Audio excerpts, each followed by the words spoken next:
Assalamualaikum warahmatullahi wabarakatuh. Alhamdulillah. Alhamdulillahi wa kafa. Wassalatu wassalamu ala rasulil mustafa. An-nabiyil mujtaba Sayyidina Muhammadin wa ala alihi wa sahbihi wa man ittaba'al huda. Ashhadu an la ilaha illallah wahdahu la syarika lah. Wa ashhadu anna Muhammadan abduhu wa rasuluhu la nabiyya ba'dah. Allahumma bika asbahna wa bika amsayna wa bika nahya wa bika namut wa ilaikan nusyur. Allahumma ati nufusana taqwaha wa zakkiha anta khairu man zakkaha anta waliyuha wa maulaha. Allahumma barik lana fi ilmina wa barik lana fi niyatina wa barik lana fi amalina wa barik lana fi majlisina wa barik lana fi awqatina wa barik lana fi hayyina wa baladina barakatan ma'a barakah. Allahumma la tada' lana dhanban fi hadzal yawmi illa ghafartah wa la hamman illa farajtah wa la daynan illa qadaitah wa la maridan illa syafaitah wa la mayyitan illa rahimtah wa la hajatan min hawaijid dunya wal akhirah hiya laka ridha wa lana fiha salah illa yassartaha wa qadaitah. Allahumma hdina wa wafiqna lima tuhibbuhu wa tarda. Allahumma amin. Amma ba'du. Bapak Ibu kaum muslimin dan muslimat, hadirin dan hadirat, hamba Allah jamaah salat subuh yang dirahmati Allah Subhanahu wa taala. Kita mohon pada Allah taufiknya, ridhonya serta hidayahnya subuh ini untuk melanjutkan pembahasan kitab Riyadhus Shalihin karya Imam An-Nawawi rahimahullah wa nafa'ana Allahu bihi wa bi'ulumihi fid dharain. Masih dalam bab yang ke-43 tentang memuliakan ahlu baiti Rasulullah sallallahu alaihi wasallam. Kita masuk hadis nomor 346 insyaallah. Qala al-muallif rahimahullah wa an Yazid bin Hayyan qala intalaqtu ana wa Husain bin Sabrah wa Amr bin Muslim ila Zaid bin Arqam radhiyallahu ta'ala an. Dari Yazid bin Hayyan, beliau berkata, saya berangkat bersama Husain bin Sabrah dan Amr bin Muslim menuju atau menemui Zaid bin Arqam radhiyallahu ta'ala anhu. Falamma jalasna ilaihi qala lahu Husain. Ketika kami duduk bersama beliau, sudah sampai di hadapan beliau, Husain berkata, laqad laqita ya Zaidu khairan katsira. Wahai sahabat Zaid, sungguh dirimu telah bertemu dengan kebaikan yang sangat banyak. Ra'aita Rasulullah sallallahu alaihi wasallam. Engkau melihat, menyaksikan sendiri Rasulullah sallallahu alaihi wasallam. Wa sami'ta hadithahu, dan engkau mendengar pula hadis-hadisnya, ucapannya. Wa ghazawta ma'ahu, dan engkau juga pergi berperang, berjihad bersamanya. Wa shallaita khalfahu, engkau juga salat di belakangnya. Laqad laqita ya Zaid khairan katsira. Sungguh dirimu benar-benar telah bertemu dengan kebaikan yang sangat banyak. Haditsna ya Zaid ma sami'ta min Rasulillah sallallahu alaihi wasallam. Maka sampaikanlah kepada kami, wahai sahabat Zaid, apa yang telah engkau dengar dari Rasulullah sallallahu alaihi wasallam. Qala Zaid bin Arqam berkata, ya bana akhi, wahai anak dari saudaraku, ponakan. Wallahi laqad kabirat sinni wa qaduma ahdi. Sungguh umurku sudah lanjut dan masaku telah panjang. Wa nasitu ba'dha alladhi kuntu a'i min Rasulillah sallallahu alaihi wasallam. Dan sungguh aku telah lupa sebagian dari apa yang aku dengar dari Rasulullah sallallahu alaihi wasallam. Fama haddatsukum faqbalu, maka apa yang aku sampaikan kepada kalian maka terimalah. Wa ma la fala tukallifunihi, tapi apa yang tidak aku sampaikan maka jangan bebani diriku. Ya, jangan ditanya-tanya terus. Tsumma qala, lalu sahabat Zaid bin Arqam melanjutkan kalimatnya. Qama Rasulullah sallallahu alaihi wasallam yauman fina khatiban bima in yud'a khumman baina Makkah wal Madinah. Suatu hari Rasulullah SAW berdiri di tengah-tengah kami berkhutbah di sebuah daerah yang berair, daerah perairan.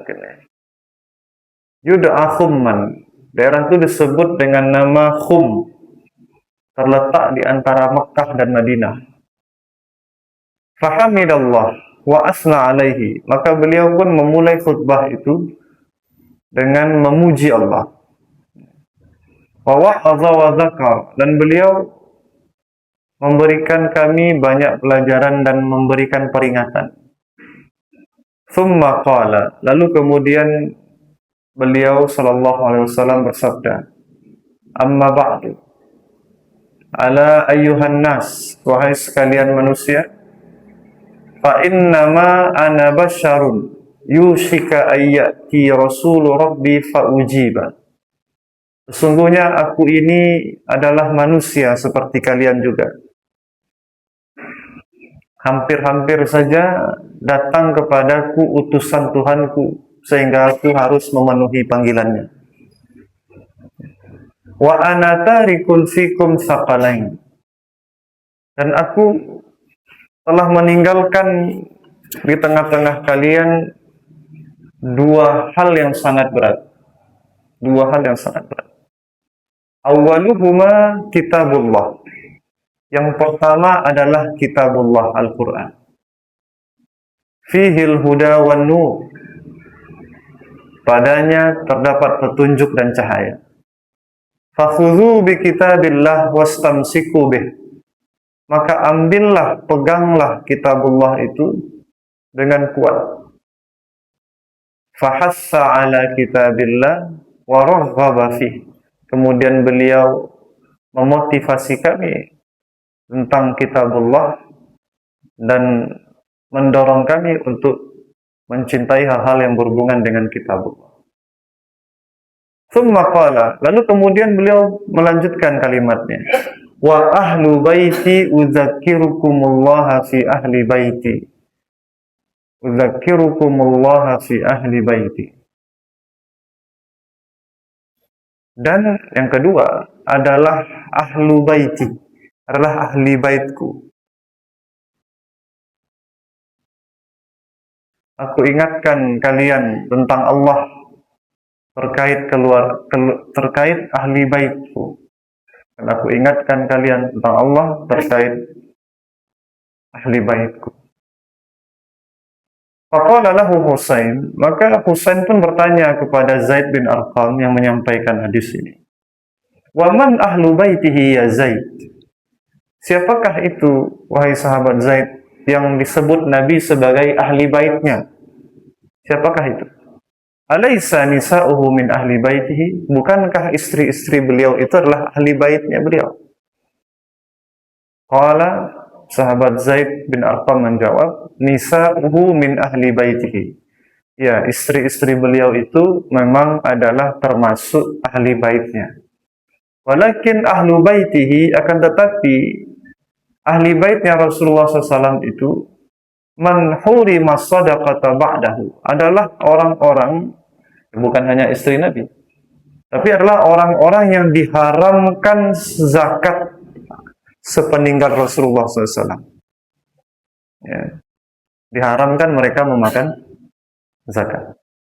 Qala wa man hum, ditanya lagi oleh Husain, siapa saja mereka itu? Qala, sahabat Zaid menjawab, hum, mereka adalah alu Ali wa alu Aqil wa alu Ja'far wa alu Abbas.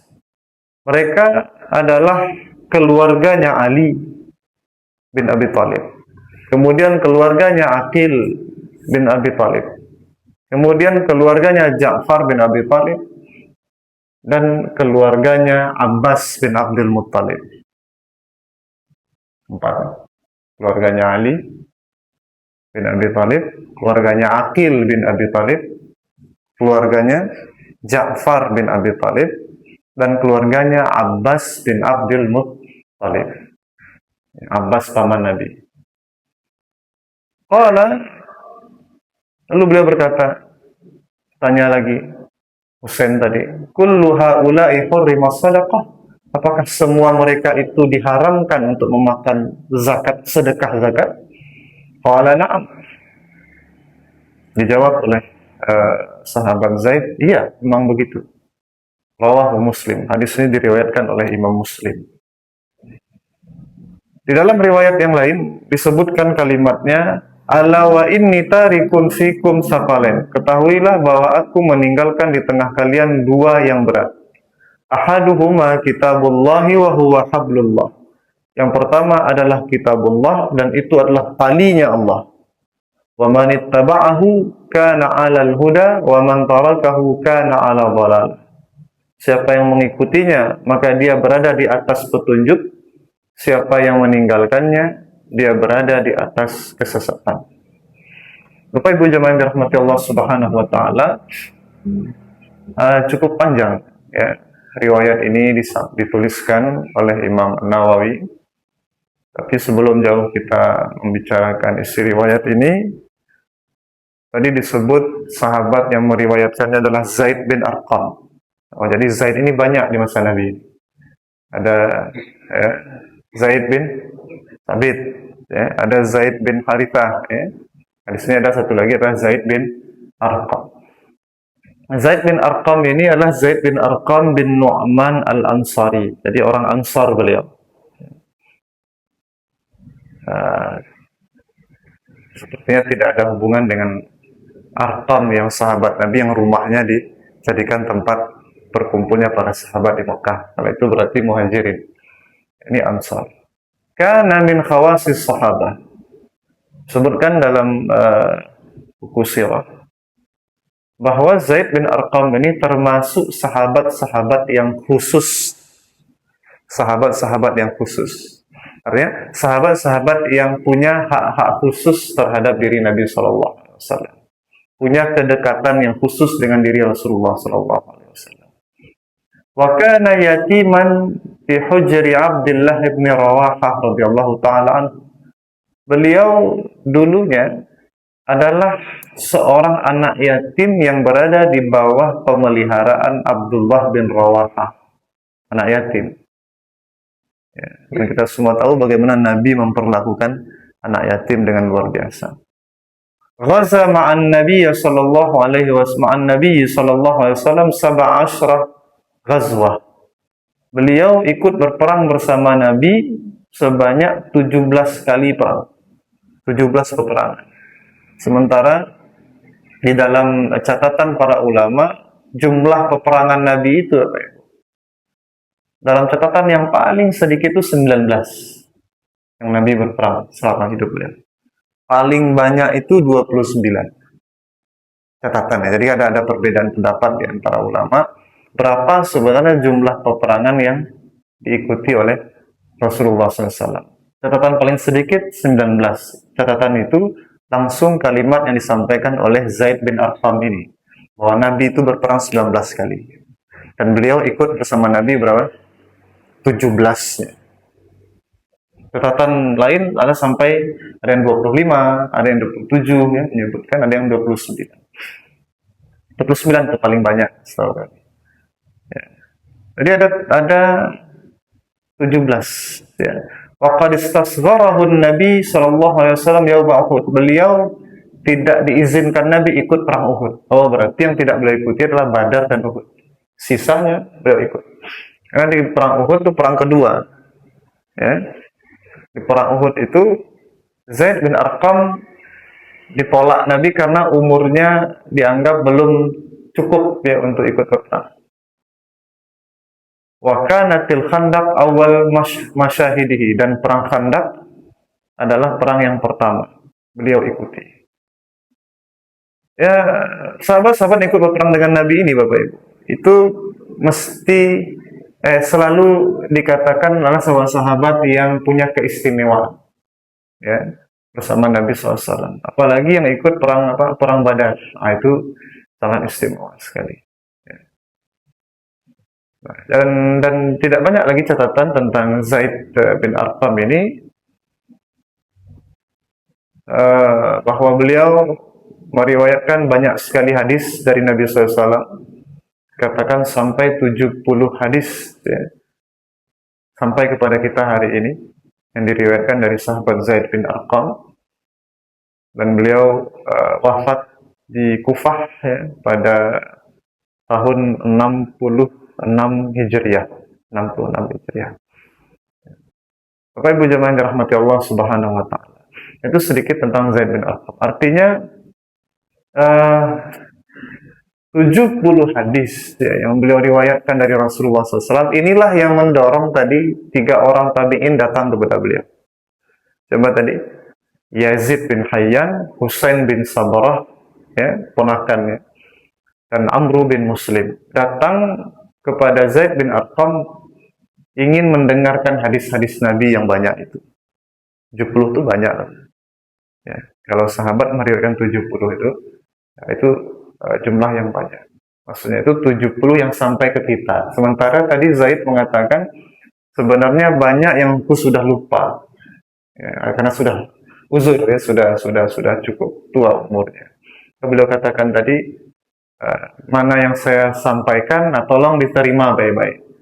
Tapi kalau tidak saya sampaikan, jangan ditanya-tanya, jangan didesak saya untuk menyampaikannya, karena saya sudah banyak yang lupa. Nah, di antara yang diingat oleh Zaid bin Arqam adalah sebuah khutbah Nabi tadi ya, di sebuah daerah bernama Khum di antara Mekah dan Madinah. Di antara isi khutbah itu, nah ini di antara saja, bukan khutbah itu tentang ini semua, tapi di antara isi khutbah itu adalah kalimat, berarti kalimat Nabi seperti ini. Innama ana basyarun yushiku ayyati rasulu rabbi fa'ujib. Aku ini manusia biasa, hampir-hampir saja datang kepadaku utusan Tuhan, kemudian aku harus menerimanya, atau memenuhi panggilannya. Ini berarti usia Nabi waktu itu sudah mulai di ujung usia. Ya, karena bahasa Nabi seperti itu menunjukkan ini bukan khutbah di awal-awal hijrah, tapi ini justru khutbah di akhir-akhir kehidupan Rasulullah SAW. Sehingga Nabi kemudian menitip pesan. Aku tinggalkan di tengah kalian 2 hal yang berat. Biasanya, Bapak, yang biasa kita dengar itu adalah kitabullah wa sunnati. Kitabullah dan sunnah. Itu yang paling sering kita dengar. Tapi di dalam hadis ini tidak. Yang pertama adalah kitabullah, yang keluarga adalah ahli baiti, gitu. Ahlu baiti. Ya. Jadi ahlul bait dalam riwayat ini menggantikan posisi sunnah. Ya. Sedemikian besarnya nilai diri dari ahlu bait Rasulullah SAW itu, keluarga Rasulullah SAW. Ya. Yang di riwayat lain Nabi katakan apa? Al-Quran dan kitabullah dan sunnah. Di sini Nabi katakan kitabullah dan ahli bait. Ini dalam Sahih Muslim. Makanya kita katakan kita tidak perlu menjadi Syiah untuk mencintai Ahlul Bait. Tidak perlu. Dan istilah Ahlul Bait itu bukan istilah khusus orang-orang Syiah. Bukan orang Syiah saja yang berhak mengklaim kami orang yang menghormati Ahlul Bait. Tidak, ini adalah istilah kaum muslimin. Istilah kita semua. Istilah yang semua kita boleh memakainya. Dan kalau orang-orang sesat dari kalangan Syiah itu mengklaim istilah ini, sering-sering memakai istilah ini, lalu kemudian kita menjadi alergi dengan istilah Ahlul Bait, ya. Nah, ini berarti istilah Ahlul Bait sudah terfitnah oleh kesesatan Syiah. Itu harus dipulihkan.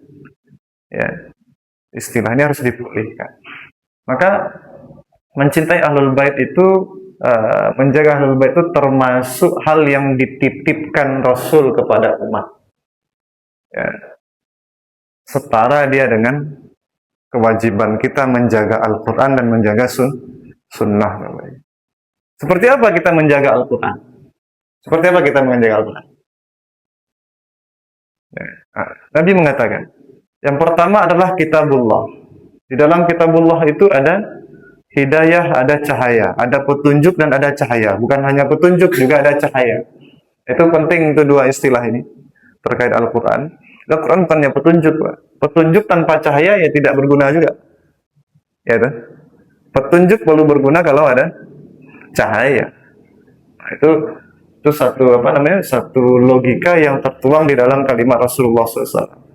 Al-Quran itu dia memberi petunjuk dan dia juga sekaligus memberi cahaya. Ya, sehingga manusia bisa melihat petunjuk itu. Fakhudhu bi kitabillah wastamsiku bihi. Maka ambillah kitabullah itu dan peganglah teguh kitabullah itu. Begitu kita disuruh oleh Rasulullah SAW untuk menyikapi kitabullah. Jangan pernah ditinggalkan. Karena kata Nabi nanti dalam riwayat lain, siapa yang mengikutinya, maka dia berada di atas petunjuk. Siapa yang meninggalkannya, dia berada di atas kesesatan. Ya. Jadi kalau hari ini ada banyak keraguan-raguan di tengah kehidupan kita, kaum muslimin, itu tidak lain karena kita harus jujur saja, karena kita tidak memegang teguh Al-Quran. Itu saja. Pak kok payah bana indek kini, Pak kok susah bana bagamu, Pak susah bana ikut susah. Ya. Apa sebenarnya yang terjadi? Apa yang harus sikap seperti apa yang harus kita buat? Terlalu banyak hal yang tidak bisa kita putuskan, terlalu banyak jalan yang tidak ragu-ragu untuk kita ambil. Berarti di situ yang terjadi adalah apa? Umat banyak yang meninggalkan kitabullah. Karena kalau dipegang kitabullah, kata Rasul, alal huda, mesti umat ini di atas petunjuk. Di atas petunjuk itu bagaimana, Bapak Ibu? Kok petunjuk hanya di atas ya? Kalau kata Imam Syarawi, di atas petunjuk itu artinya adalah bahwa umat ini akan selalu berada di atas. Ya, selalu memimpin, selalu mulia kalau berpegang kepada Al-Quran, di atas petunjuk. Petunjuk itu menjadi kendaraannya. Petunjuk itu jadi kendaraannya, bukan petunjuk itu yang dia yang ditujunya, tapi petunjuk itu jadi kendaraannya untuk sampai ke tujuan. Nah, hebat bahasa itu. Itu yang di awal Al-Baqarah itu, ulaika ala hudam min rabbihim wa ulaika humul muflihun. Mereka lah di atas petunjuk Tuhan. Apa artinya di atas petunjuk? Petunjuk itu jadi kendaraannya menuju tujuan. Bukan petunjuk itu yang dicari-carinya, tidak. Dia sudah berada di atas petunjuk. Oleh karena itu selalu di atas, kata Imam Asy-Syarawi dalam tafsir. Tapi kalau ditinggalkan Al-Quran, maka umat ini berada di atas dhalalah, kesesatan. Kendaraannya adalah kesesatan. Bagaimana bisa sampai kepada tujuan? Kendaraannya saja namanya apa? Kesesatan. Jadi bagaimana nih kejadian-kejadian hari ini, ya? Banyak sekali perbedaan pendapat, banyak sekali keraguan-raguan, ya. Banyak hal yang kita tidak pandai ya untuk menyikapinya. Bagaimana ini? Ini karena kita banyak meninggalkan Al-Quran. Itu saja, kita harus jujur dengan itu, maka kita harus memperbaiki sikap kita terhadap Al-Quran. Ya, oleh karena itu kami selalu menyampaikan kepada pengurus-pengurus masjid, ya, pengajian yang tidak boleh tidak ada itu adalah pengajian tafsir Al-Quran. Itu harus dibahaskan kepada umat, bukan dibahaskan secara serampangan, dibahaskan secara runut satu-satu. Terserah mau dari Al-Fatihah, Al-Baqarah, atau dari belakang yang mudah-mudah dulu, yang kayak pendek-pendek dulu, silakan. Yang penting Quran itu selesai dibahas, dipelajari. Terserah nanti waktunya bisa sangat lama sekali, ada masalah. Yang penting dipelajari. Selesai dipelajari lagi, selesai diulang lagi. Begitu juga hadis-hadis Nabi SAW. Nah itu kitabullah. Kitabullah seperti itu. Ambil, pegang kuat-kuat, kata Rasulullah SAW. Gitu.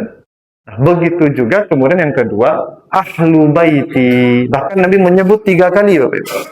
Al-Quran tadi sebut sekali. Awaluhuma kitabullah. Itu saja.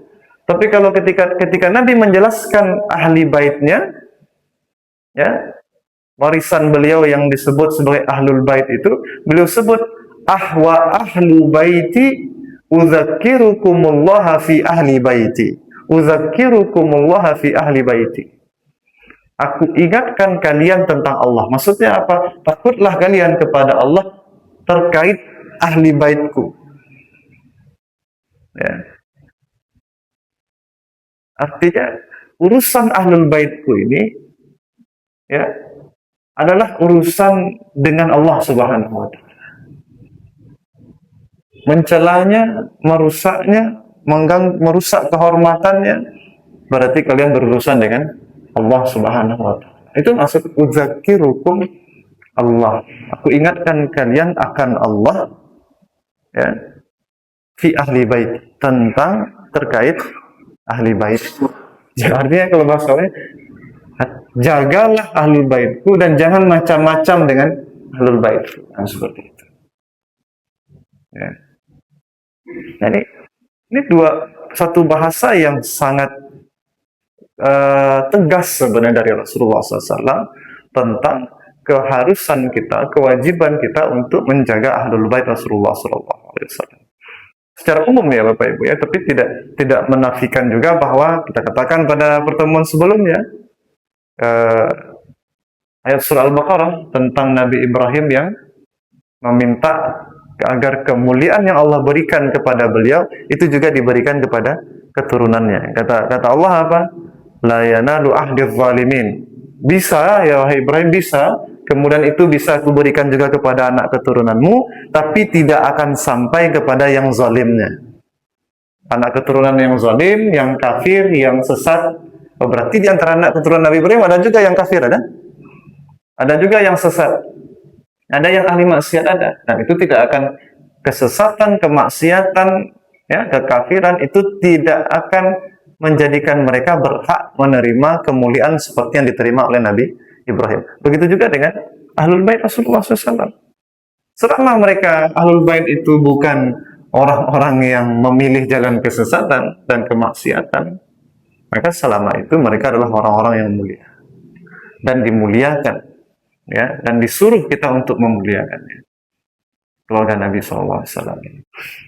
Nah, sampai di situ dijelaskan oleh Zaid. Lalu ada pertanyaan-pertanyaan, ya, untuk memperjelas siapa sebenarnya ahlul bait. Dari Husain kepada Zaid bin Arqam.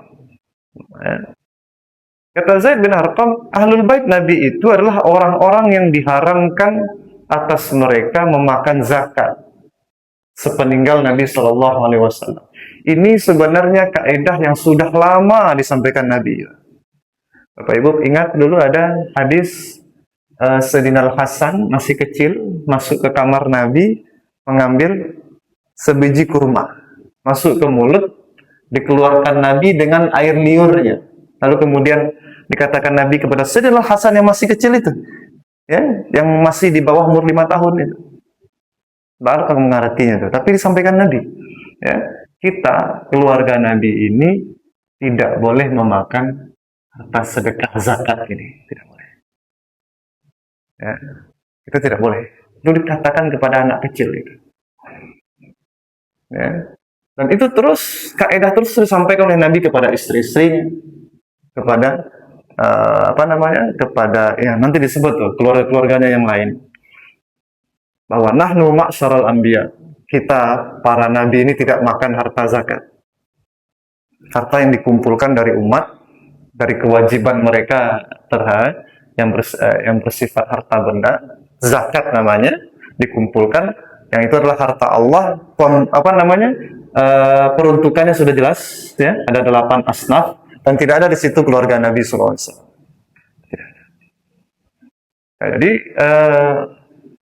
Jadi standarnya bagi Zaid bin Arqam, siapa itu keluarga Nabi? Yang nomor satu adalah bahwa mereka adalah orang-orang yang dikatakan Nabi tidak boleh memakan harta zakat. Siapa saja itu? Nah, disebut tadi dalam hadis tadi, istri-istri beliau termasuk keluarga beliau. Berapa jumlah istri beliau? Semuanya itu keluarga beliau. Itu. Lalu kemudian siapa lagi? Nah, ini ditambahkan.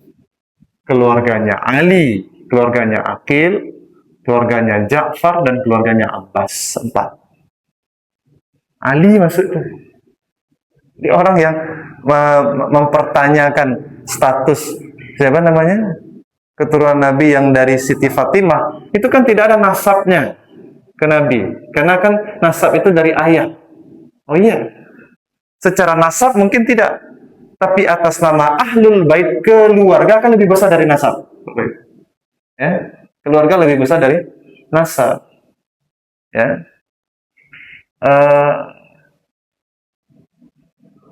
Bapak, anak, bapak, anak itu nasab.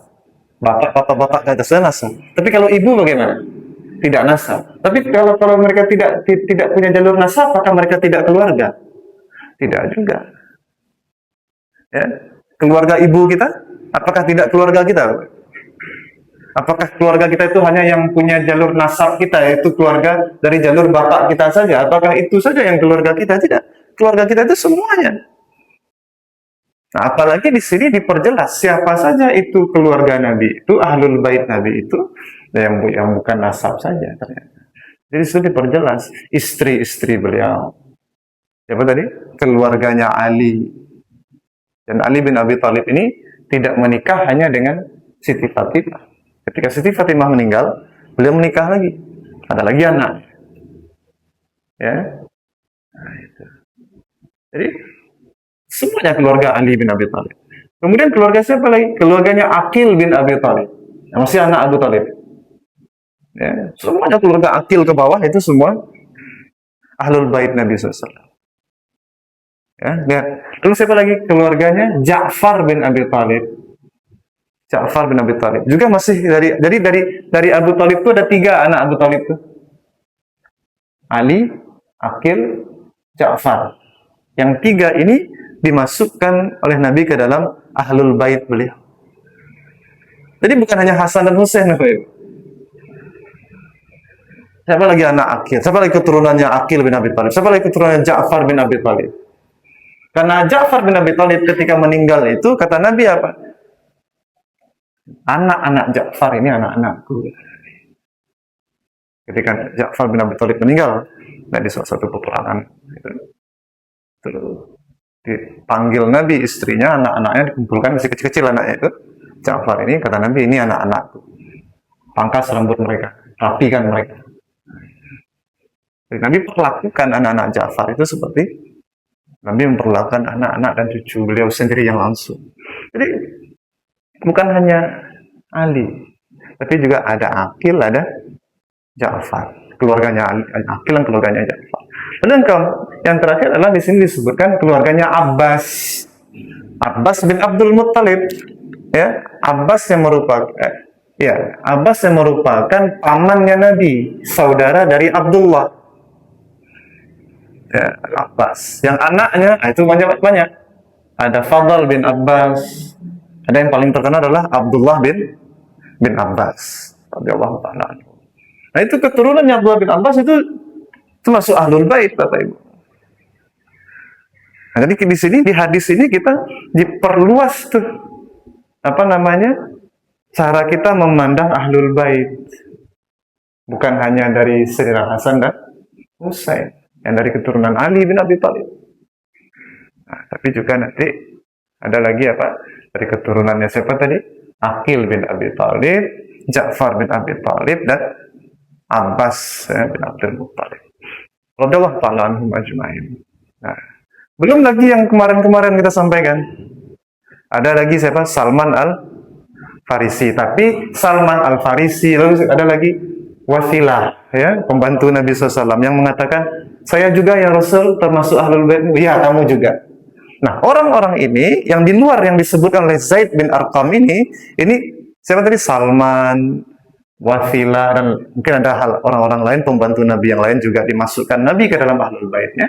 Itu tidak dimasukkan oleh Zaid bin Arqam kepada kategori ahlul bait. Maksudnya apa? Tidak haram mereka memakan zakat.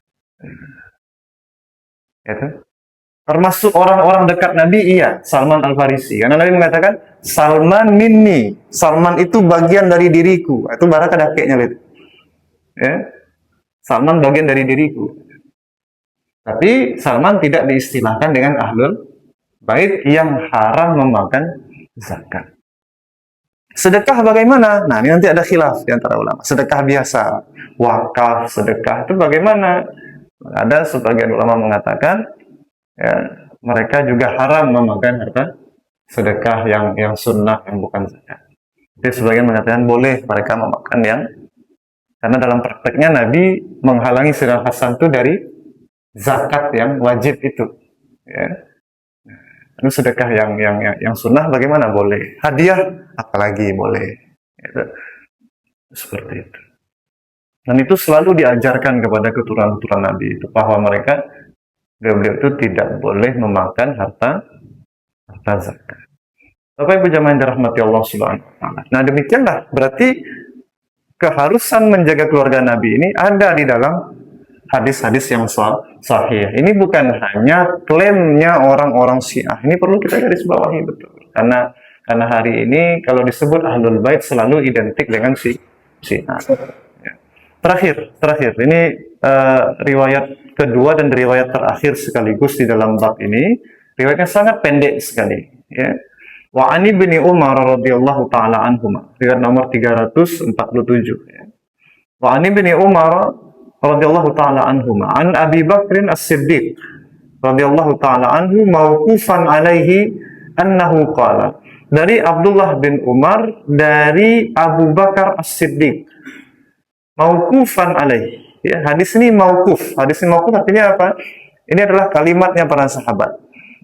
Ya, dan biasanya kalau valid kalimat itu adalah kalimatnya sahabat. Siapa sahabatnya di sini? Abu Bakar As-Siddiq. Ya.